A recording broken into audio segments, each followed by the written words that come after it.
from Chicago and the Philippines. A comprehensive review of the week's special community events, featuring many exciting personalities, handled by the most professional Chicago Philippine Reports TV staff.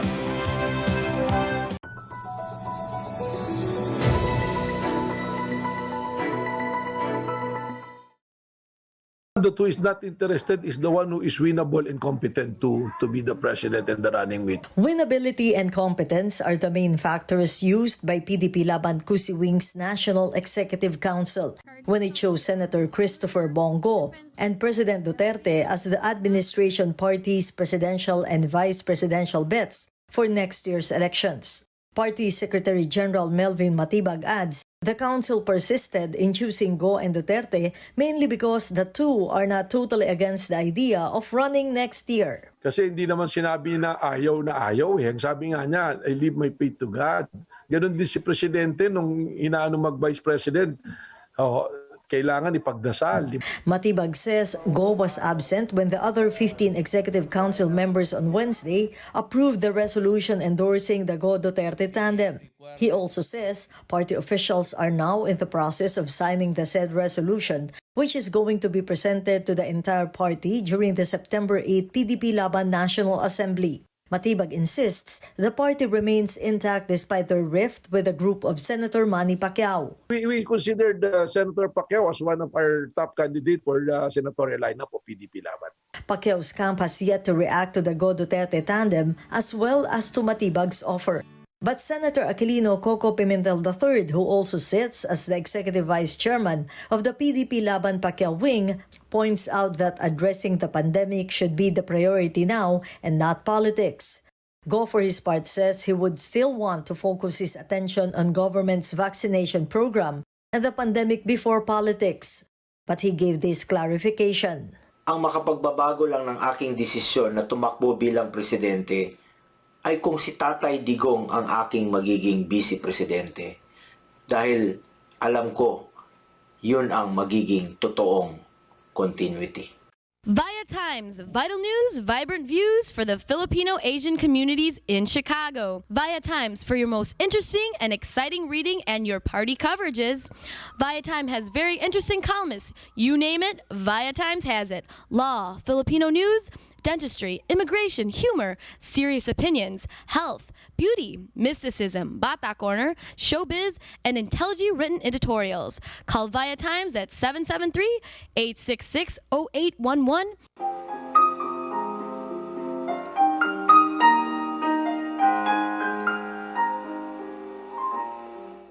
Magandang hapon po sa inyong lahat and welcome to Veronica's segment of this show today. I have a very interesting non-Filipino guest today, and but he's Asian, like us. And his name, and he's from Vietnam. He's of Vietnamese descent, actually, and his name is Uy Nguyen. Welcome to our show, Uy. Hi, Veronica. Nice to meet you and nice to be on here as well. But yeah, my last name, spelled Nguyen, is the most popular Vietnamese last name. So you can always tell by our last name, as a Vietnamese person, if they have my last name. You could probably guess if you didn't, you ran into a Vietnamese person and you said, hey, I could probably guess your last name is Nguyen, and you'd probably be right. We works for a company named digital.com, and he is the digital marketing executive of digital.com. We will be talking today about automating and offshore work instead of the labor incentive that we're having here. But right now we have a labor shortage, as we all know that. So the businesses, 3 out of 4 businesses have to resort to automation and offsourcing. Am I right? Yeah, I mean, we did a survey about 1,250 business owners from across the nation, and those are some of the things that they were telling us that they were doing to deal with some of the labor shortage. So I think that as consumers, we all recognize that there is a labor shortage. When you go to restaurants, hotels, you see a lot of signs: hiring now, bonus now, right? So there's a lot of people there are a lot of businesses that we reopen that are looking for people to come work, and there's just not enough people to fit the need as we reopen all the businesses. Because here in our country right now, we're really experiencing labor shortage because some of the workers are under or collecting unemployment right now. And from what I heard, many don't want to go back to work. So I guess, do you think that's how it is? For me personally, I think that there is, that is definitely one big factor, is that, there is the federal unemployment that has been given to the workers. And so I think that there is a perception that workers are making more money or equal money while staying at home. However, I also feel that there are several other factors that there is a labor shortage. And I think that there's just a rapid reopening in a lot of cities. And, it's just some people are, have more options now to go back and choose because there's a lot of more people hiring. But then, it is a big factor, like you said, and a lot of the business owners that we surveyed as well, they do believe that, the labor shortage is going to lessen once the federal unemployment assistance ends in September. And some of the, some of the state and local governments have already ended those and, have seen some people go back to work. I see. Do you think okay, what is the benefit? Would that be good for the country to be promoting the offshoring and,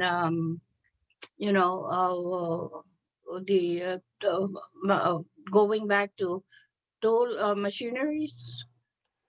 Yeah, I think that, there's, because of,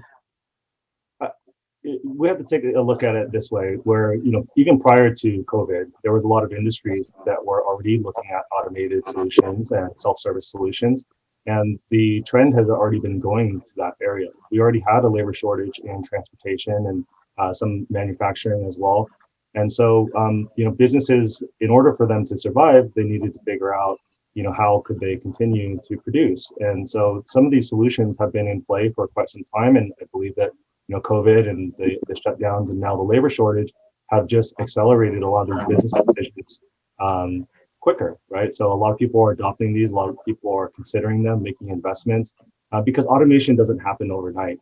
And it's one of those things where, there's so many factors such as the COVID shutdowns and the labor shortage that are just getting business owners to say, we really need to think about what's our long-term future and how to future-proof our business. So I do believe that automation is here to stay, and we've all kind of experienced it as well, like going through during COVID and during the lockdowns, and it will affect the labor force in the future. And I think a lot of businesses realize that, and some of these jobs that are currently being held by people could be automated. There are a prime example of that is hotels. So if you've been to some hotels recently, you see more and more hotels actually create automated self-service check-in, whether it's through an app or through other technology.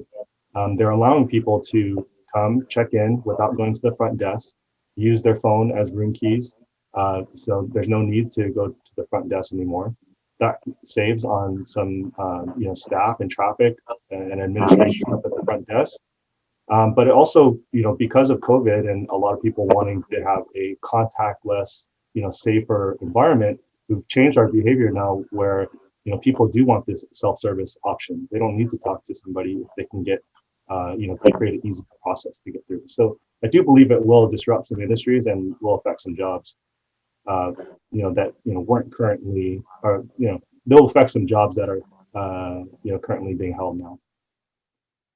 Oh, the idea seems to be just for the benefit, a one-sided benefit, which is just going to be favoring the businesses instead of our workers, isn't it? I think businesses are left up with a tough choice because I mean, especially small businesses, they don't have the tremendous amount of capital to allocate to too many different solutions, so they have to think kind of long term. I do think that there will be future opportunities as these technologies become implemented. There will be different jobs, but the same jobs that we have right now, they may be less, and we'll be switching to more information technology type jobs, or people that can handle some of these new technologies that are being implemented in the businesses. So there is an opportunity still for people to work in these industries, but employers are also looking at upskilling or reskilling some of their current labor force rather than hiring out new. So you talk about some data that you want to present. Y- can you Sure. do it in just a short few minutes? Yeah, definitely. So just a quick summary and some of our key findings. We recently did a survey of 1,250 business owners across the U.S. and just 13% of those had said that the labor shortage has not affected their business. So we can see that from the perception from a business owner that there is a big impact on their business with this labor shortage that's currently going on. And 3 out of 4 of these business owners have considered investing in automated solutions because of the labor shortage. Because I believe that some of these businesses do see this as something that they need to deal with in the future. We could have future pandemics. We could have future things that affect certain jobs. So I believe that they're trying to future-proof their business. Some of the other findings that we found out that was that some of the ones that are actually turning to automation, they feel like this is a permanent move, like we talked about before, that maybe some of these jobs wouldn't be returning back to the way they were, because when they're making investments in new technology, it is to deal with these jobs that they can't fill. 71% of business owners surveyed said that they also consider investing in freelance or offshore labor. So I know that we talked about that a little bit, and I can get more into that as well. But the last point that I'd like to make is that 73% of the labor shortage, business owners believe it's going to be a result of the unemployment benefits. And as they come to an end, we'll say that it will lessen as a result of the federal money.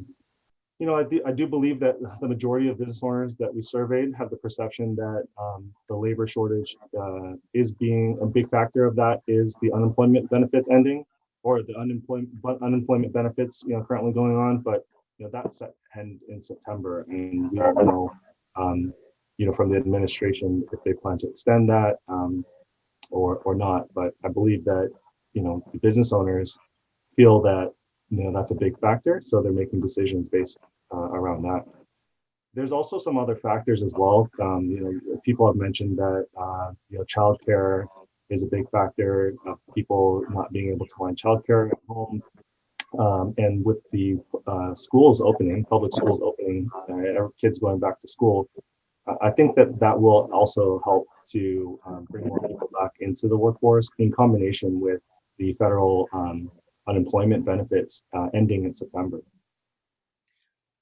Can you clarify to me the benefits of upscaling or reskilling programs? Yeah, definitely.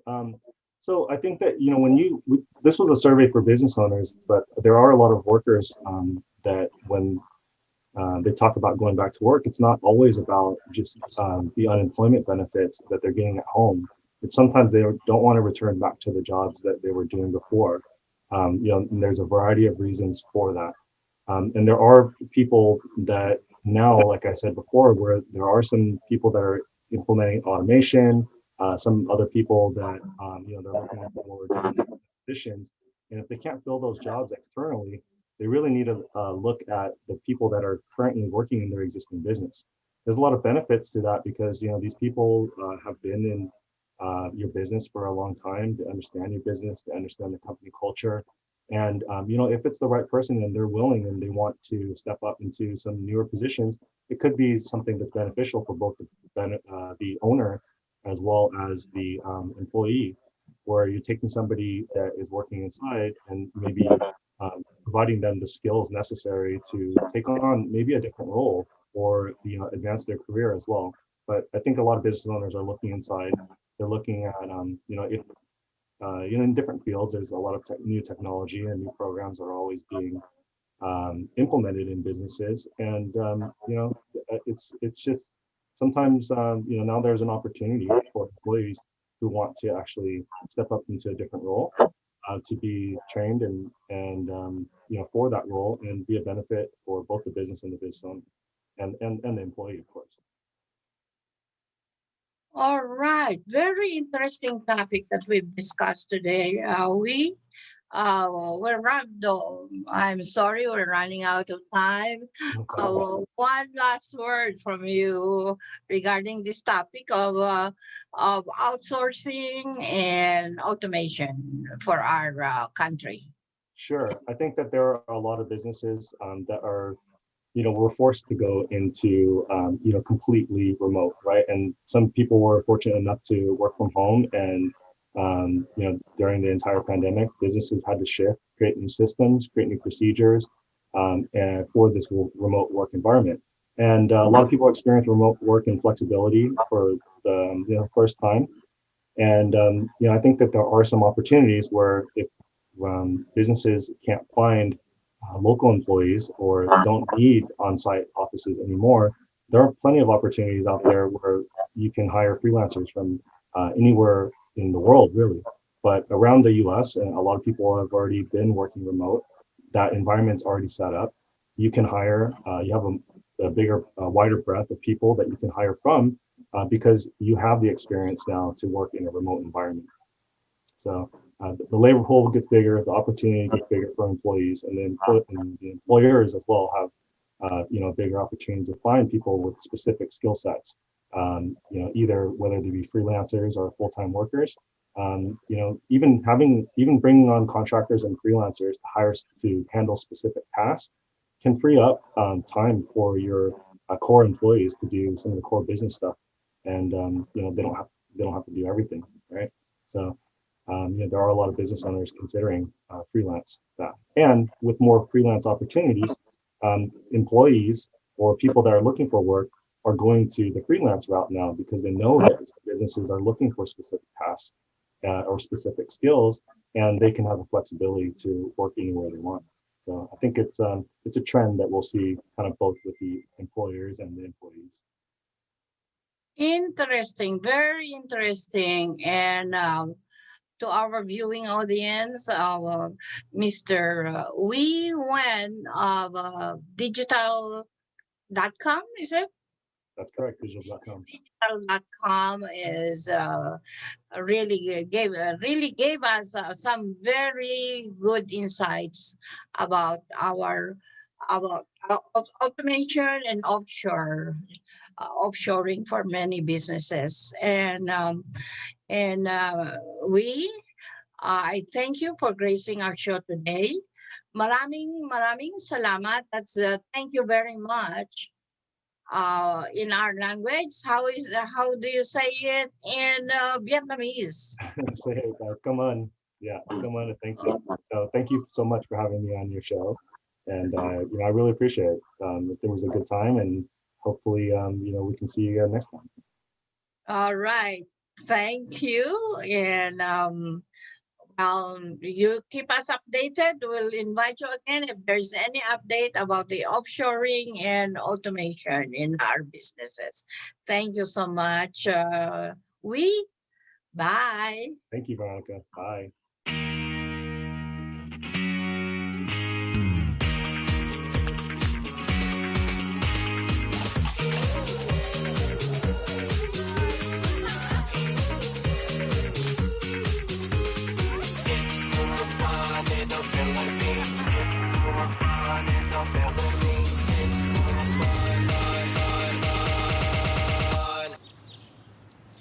It's more fun in the Philippines. Magandang hapon po sa inyo lahat, and welcome to Veronica's segment of this show. Today, I have a very, very interesting guest, and she's a good friend of mine, and she is a Via Times columnist. And My goodness gracious, this woman really amazes me. Every time I talk to her, I learn something. And okay, our guest name is Reverend Nancy H. Abiera. She is the founding pastor of the Global Glory Congregation Transformed Family Ministry, which is a mouthful. Okay, and as I said, she's a Via Times columnist writing. The title of your column is the The oh, bright side. on the bright side. Okay, always because she's always on the bright side. Anyway, welcome to our show, Reverend Nancy Abiera.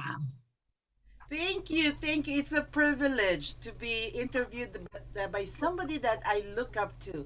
You were always been my hero when I first came to America, especially in Chicago. I kind of just got interested in you, Veronica. I felt like you seem to know a lot of things. Oh, no, not really. Well, I, you do. You convinced learn me. more from you. Good things, good things. You were my hero. Thank you so much. Thank you for the compliment. And I invited Reverend Abiera today because there is this persistent topic that's been intriguing me all this time. And the topic is about fear, FEAR. And the last time I interviewed her, she gave us some insights about peace, PEACA. And just listen to what she's going to be saying about fear today, because I know uh, we are surrounded by a lot of fears, and so we might as well slow down and listen to Reverend Pastor, to Reverend Nasi Abiera. Okay, first thing in our um, list here is fear sucks and gets you stuck, Mm-hmm. mobilized, paralyzed, and making us feel down and worse, worthless. All right, Reverend Abiera, can you please expand on that sentence about fear? Well, okay, first of all, fear actually puts you in a fight, flight, and freeze moment. And so it's kind of stuck you there, and it prevents you from even thinking, and you're frozen because your feelings are stuck too. So your thoughts, feelings, and even your will to move is frozen. And you try to fight, you can't fight. You try to run away or flee, it's just an unending cycle of nowhere. It's like going in circles, like a hamster going in a treadmill, going nowhere. So when you overcome that fear, because fear is a feeling, it is also a spirit, and it is also an atmosphere. Just like nowadays, we have a global fear because of all this pandemic. And the more you fear, the more you get sick. But you can get out of fear by confronting it and hitting it head on. I used to be very fearful, fear of failure, fear of not being accepted. But you know what? I just keep me moving forward until I pass on it. And the end of fear is actually faith, love, peace, and joy. So Or you need to learn how to go past it. It's okay, like an obstacle or a hump. You go through it, but you don't stay there. you Make sense? listed here, a Huh? Reverend, the for each letter of the word fear, what it stands for in the list that you submitted to me. F stands for It's frustrations. It's actually frustrating expectations against real revelations from God. When we are afraid or fearful, we kind of become so crazy, have a crazy mindset, like a stinking thinking mindset. And then our feelings basically smells. It's not good. And our will becomes so um, pretty much confused. And then the other expression that I have, or the acronym for fear, is faulty expressions that are anxiously driven, resulting to chaos and crisis. Any word that you pick up from what I said, when you feel that or you think about that, you're already in the fear mode. And again, we are in a global fear.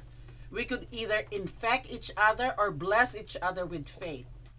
Just like the COVID virus. Instead of having the coronavirus, let's have the crown of Jesus, where you're going to be protected and totally be blessed rather than cursed. And the other acronym that I use is fraudulent engagements, as if appearing right, but it's not. We are not wired to fear. We are wired to faith, love, peace. And some people look for peace.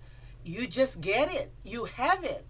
Fear is always there to hunt you and to harass you. It's available. You just have to receive it. All right, Pastor. Fear. Mo- Most of the time, people fear something that is unseen. Because it is Like the subconscious. virus. Like the Mhm. virus, it is unseen. But do they fear God? Do they fear God? God that is, or who is unseen too? No. Actually, the only fear that I would suggest people have is the fear of God. When you say fear of God, it's basically not being afraid, but more of a respect or honor or reverence. But the fear of, the things like the coronavirus or being ill or whatever, those are all, I would say, being afraid of. In other words, you lose the peace. Whereas the fear of God, it gives you peace. And it's free, available 24/7, anytime, anywhere. All right. Okay. There is another statement here that says fears and perverted imaginations Yes. are demons. What do you mean? Fun It demons. wants demon. In other words, it's like we're sponsoring by the demons to come in or to harass us.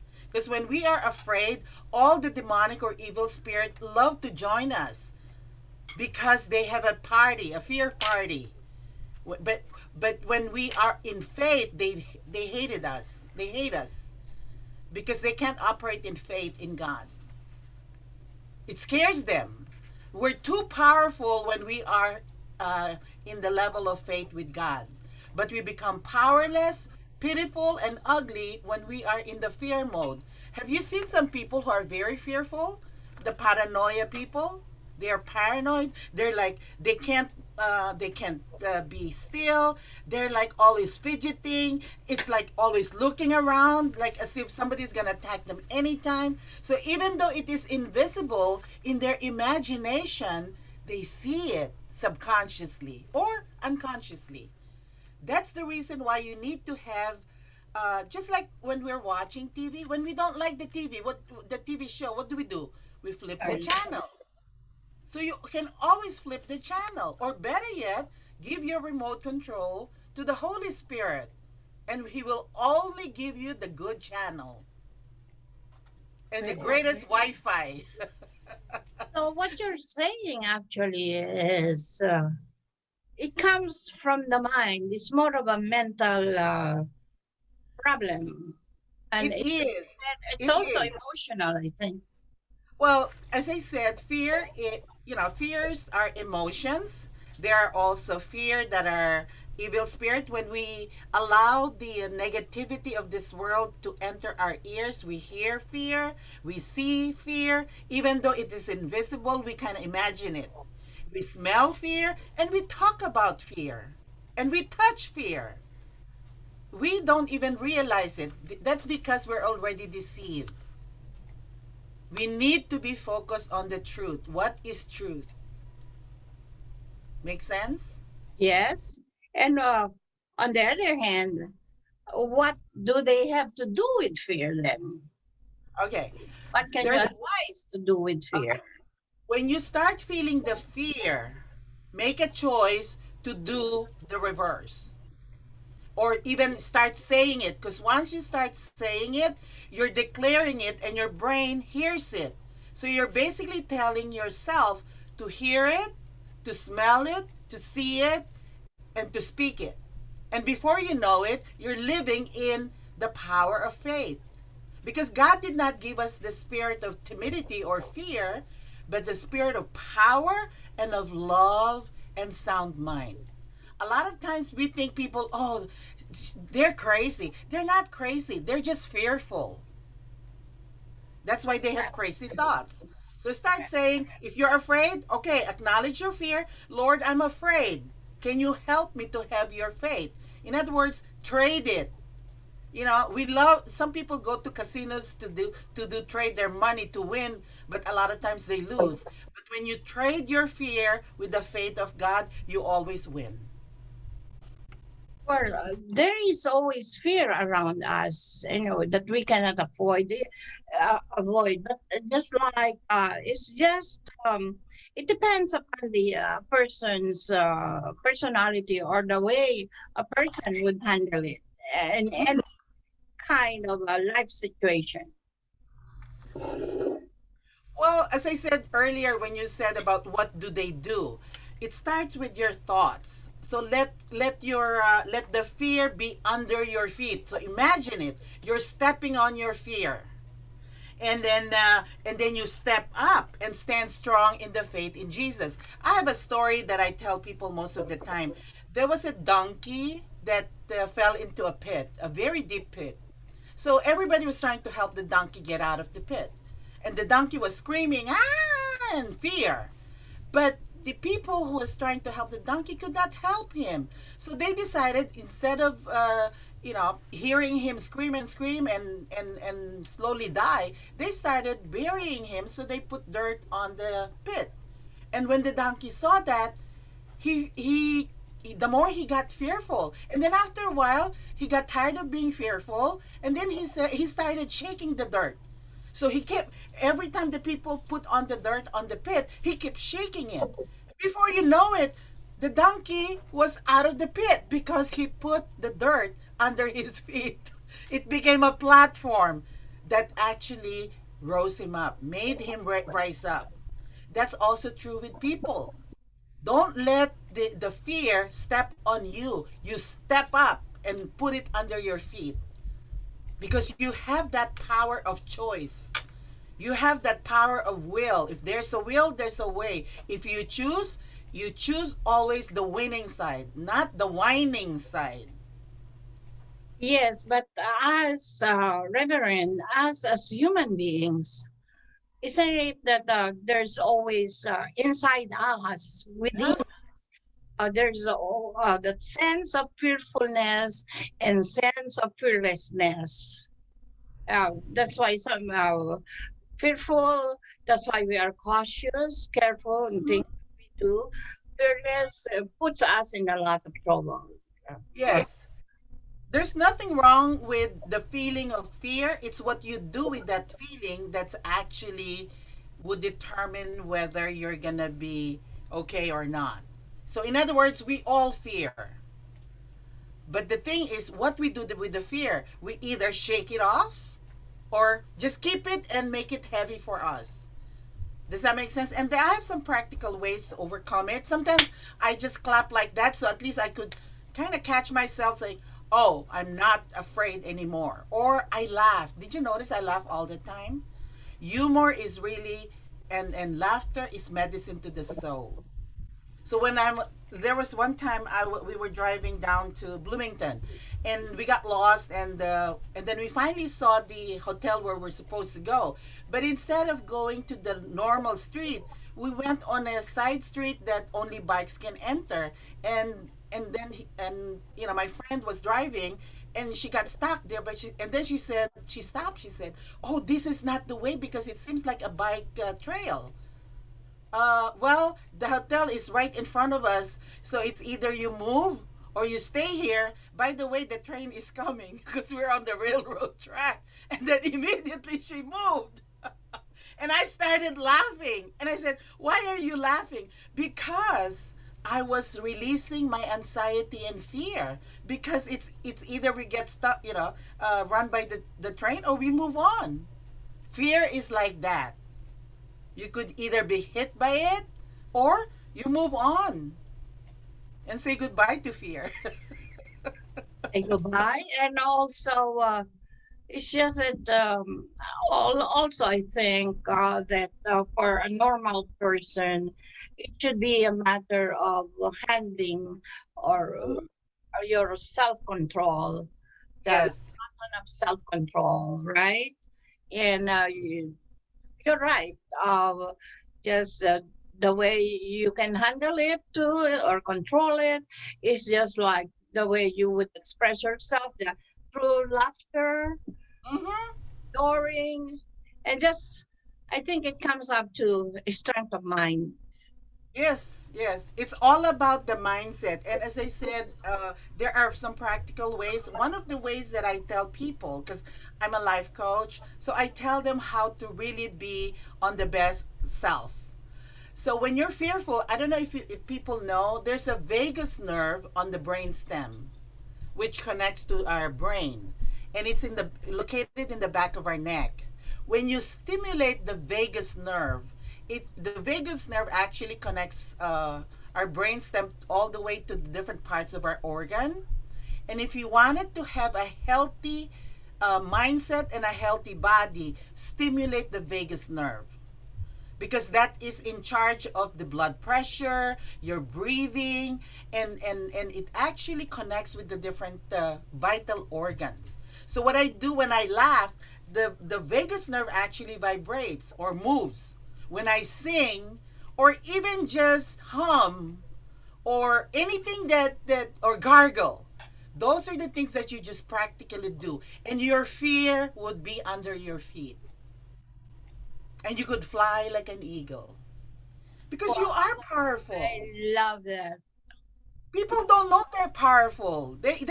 There was a time I was going through some fear issues, and a friend of mine said, "Nancy, you could choose to be powerful or pitiful." And I said, it doesn't match my personality to be pitiful. So I chose powerful. And it's also your choice. Correct. The It's a choice is matter of always choice. yours. You take full responsibility of your choices, because what you sow, you reap. You sow fear, you reap, a dozen of fear. Just like a seed, you plant it, you harvest a lot. So you sow faith, and you not only you will reap, you will see faith, and you can even move mountains and hills. Everything, all problems that you may have, it has to move because of the power that God has given us. I And love it. He gave us sound mind. He didn't create us to be crazy people. Some people claim that, well, my son actually said to his friends, my mom, she is thinking weird. And I said, "Jeffrey, I am thinking wired with God." So you change the spelling. I'm wired with God. You are wired with God. Correct. And it's not the normal, because we're supposed to be supernatural. We are naturally supernatural. And and basically every day is an opportunity to be supernatural. Just like Superman, when he is Kent Clark, he's so ordinary. But when he becomes Superman, he could fly, he could do anything and save people. All right. Very good. You can do it. If you think you can, you can. If you think you cannot, you cannot. The choice is always yours. Great. Choose on a bright side. Choose on the winning side. Choose on the faith side. Choose on the Veronica side. The CPR TV side. You will always win. All right, very good. I love it. It's so fantastic, really. You are such a terrific interview guest, and I always enjoy having you. And it's just too bad we're running out of time, and we can really have you again in our future Sure. shows. And this topic of fear is really very good, and I hope our viewing audience learn something about it. Yes. In Yeah, a nutshell, step on fear and step up on your faith in Jesus. great, And terrific. nothing is impossible. Yes, correct. Listen, You all be blessed with faith, hope, love, peace, and everything that God has in store for you. Love you. I love you too. At maraming salamat, Reverend. Oh, maraming salamat at walang Sarah. anuman sa mga kababayan ko. Sana may natutunan kayo. Yeah, Kung I may know. just keep on being connected with Veronica, gorgeous Veronica on the Via Time CPR TV, and just Google our magazine and this and thing, and you'll get connected. At Amcast.net. All right. Thank All you. right. Salamat. We'll see you later. All right. Bye. Thank you. Bye-bye. We would like to welcome all of you to Baladna Jewelry. We have a very big selection of 21 karat gold jewelry imported from the Middle East, from Dubai, Saudi, and Bahrain. And we have a very big selection of diamond. We offer free financing for 6 months, and we have a layaway system which you can leave your stuff for 3 months. We repair gold and we buy old gold. Welcome to Baladna Jewelry. Salamat po.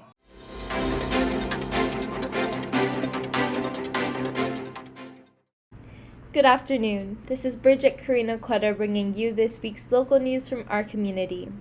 A new report has revealed which U.S. state produces the highest caliber U.S. Olympic athletes. The U.S. has won more Olympic medals than any other nation between 1984 and 2016, with 1,008 total medals. California is identified as the Olympic state champion, placing second in the world medal table with 577. 6 U.S. states have won 99-plus Olympic medals between 1984 and 2016, placing them in the world's top 30. Team USA looks ready to bring home the gold, but while the U.S. boasts of some of history's greatest Olympic champions, how well does the country fare compared to the rest of the world? And which state can claim the crown as being the most decorated? A new report from Bookies.com has analyzed the summer Olympic medal tallies between 1984 and 2016 to reveal which U.S. state is home to the most champions and how they would compare if identified as countries. According to the data, the U.S. has won more medals between 1984 and 2016 than any other nation, with 1,008. 462 more than the next nation, China. Incredibly, it's California who places second on the medal table with 577, beating the likes of China, Russia, and Great Britain.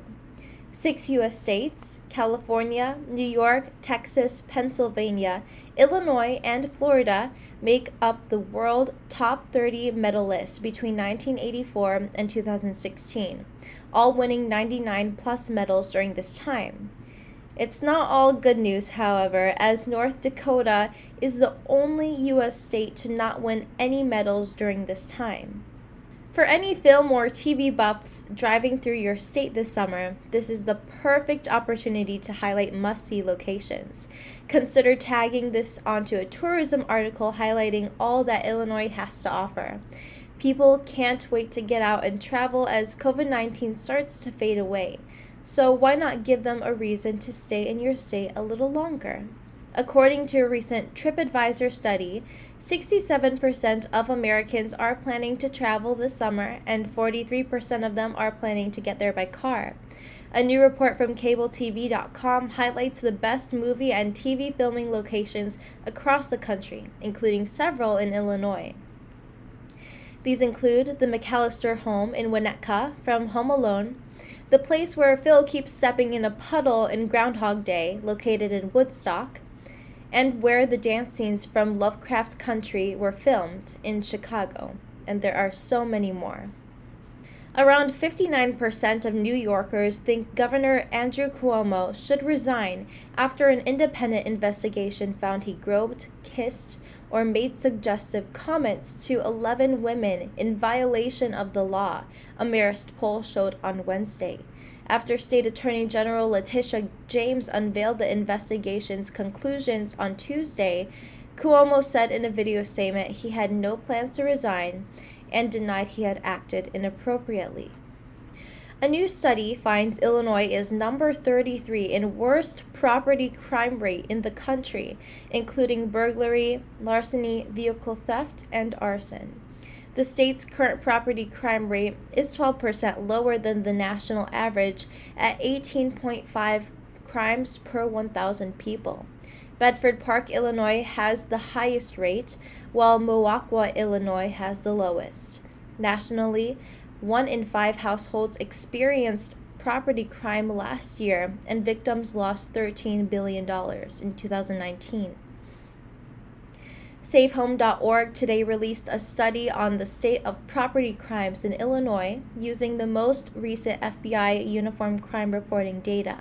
Here are some additional key findings in Illinois. Residents have a 1.85% chance of being victims in the next year. The 5 worst cities are Bedford Park, Sauget, Hodgkins, Rosemont, and West City. And the 5 best cities are Milwaukee, Campton Hills, Auburn, Kingston, and Danvers. The property crime rate has decreased by 32% since 2010. The Department of Commerce's National Telecommunications and Information Administration released a notice of funding opportunity for the Connecting Minority Communities pilot program, which will direct $268 million for expanding broadband access and connectivity to eligible historically Black colleges or universities, tribal colleges or universities, minority-serving institutions, and consortia led by an HBCU, TCU, or MSI that also include a minority business enterprise or tax-exempt 501c3 organization. Communities of color have faced systemic barriers to affordable broadband access since the beginning of the digital age, said U.S. Secretary of Commerce Gina M. Raimondo. The investments we make as part of the Connecting Minority Communities pilot program will help communities that are struggling with access, adoption, and connectivity, and will inform our path forward as we seek to finally close the digital divide across the country. The Connecting Minority Communities pilot program was established by the Consolidated Appropriations Act 2021. Grants will be distributed to help HBCUs, TCUs, and MSIs purchase broadband service or equipment, hire IT personnel, operate a minority business enterprise or a tax-exempt 501c3 organization, and facilitate educational instruction, including remote instruction. To honor the contributions of Black-owned businesses across the state of Illinois, with the Illinois Department of Commerce and Economic Opportunity, the DCEO, announced the celebration of Black Business Month by highlighting a series of events and initiatives taking place throughout the month of August. This month-long celebration includes collaborations with community leaders, organizations, and business enterprises throughout the state, inviting Illinoisans to shop Black-owned business Saturdays, as well as discussing opportunities for the community to access the upcoming Back to Business Recovery Assistance Program through the ARPA. That's all for today. Thank you for watching our news this week. This is Bridget. See you next time.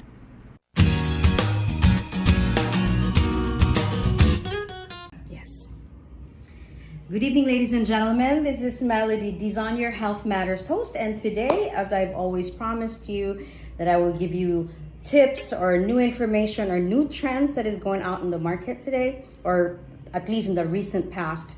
I have a special guest. She's very special to me. I have no other than Norma Figueroa.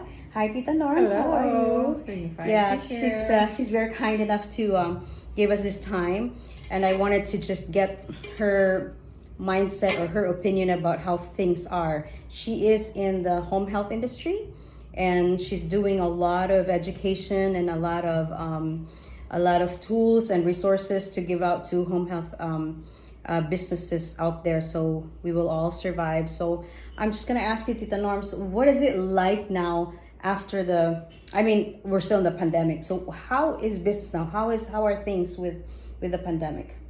I think we're just gonna focus on the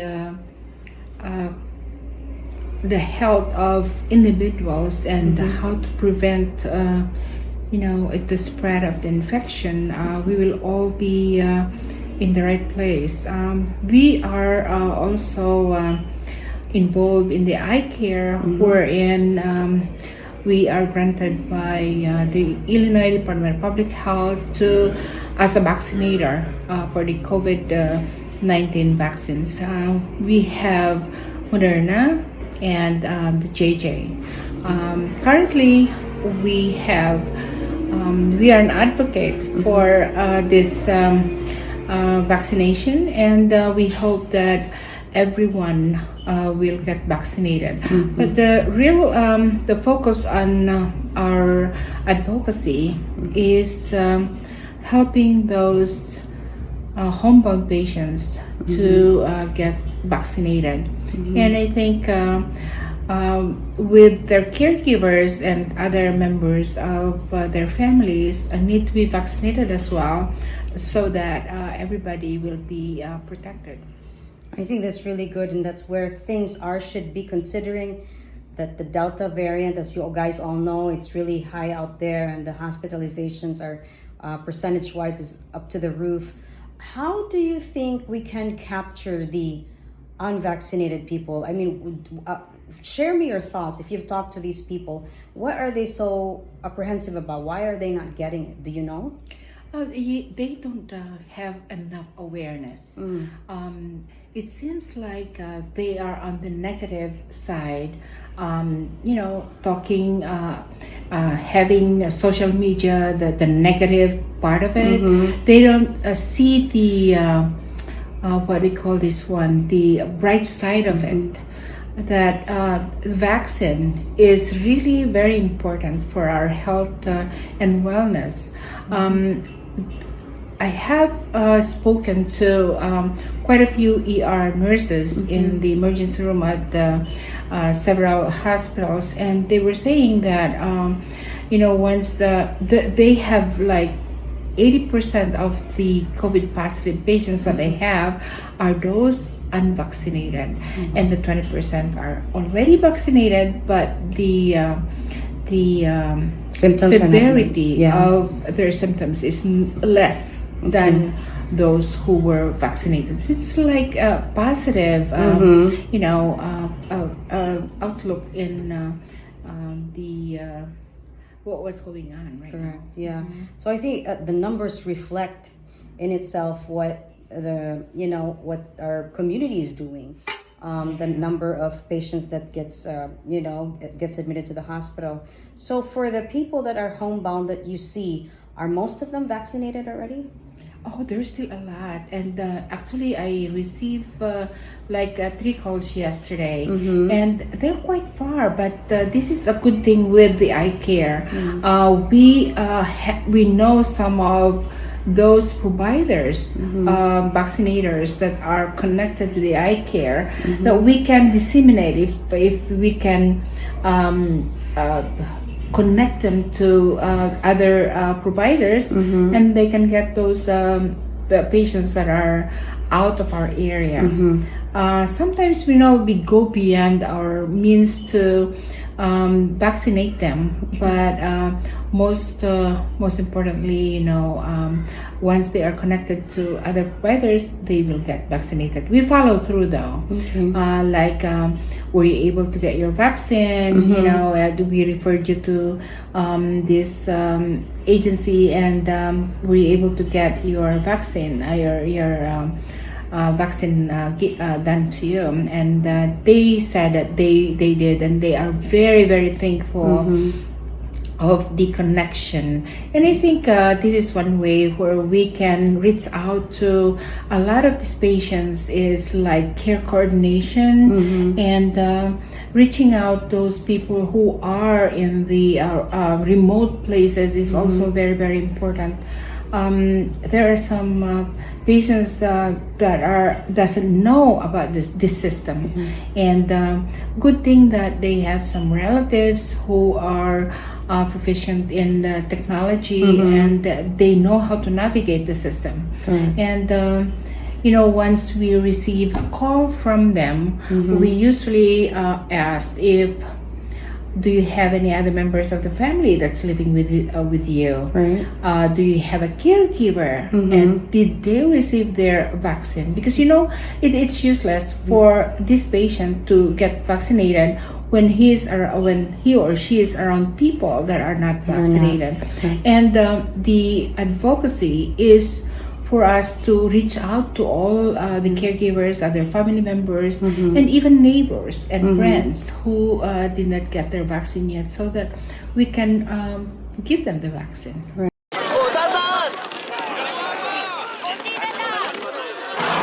Yan! Dito na! Perfect!